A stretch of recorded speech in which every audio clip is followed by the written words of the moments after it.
আচ্ছা, আমাকে একটা সত্যি কথা বলবে? এই জিনিসটা দেখলে কাদের কাদের মুখে জল আসে না? আমাকে অবশ্যই কমেন্টে জানিও কিন্তু।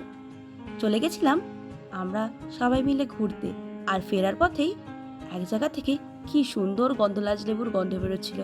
তাই ওই গন্ধে গন্ধে চলে গেলাম এই কাকু দোকানে ফুচকা খাবো বলে।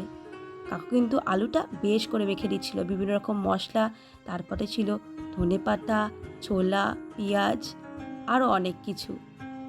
আর কাকুর স্পেশালিটি হচ্ছে কীরকম আলু ছুঁড়ে ফুচকার মধ্যে দিয়ে দিচ্ছিল। ওটা দেখে তো আমার বেশ ইউনিক লেগেছে। ওই যে যেই লেবুটার কথা বলছিলাম, ওটাই কাকু এখন জলের মধ্যে দিচ্ছে। ফুচকাগুলো বেশ ক্রাঞ্চি ছিল। তাহলে এই কাকুর দোকানে ফুচকা খেতে হলে কি করতে হবে বলো তো?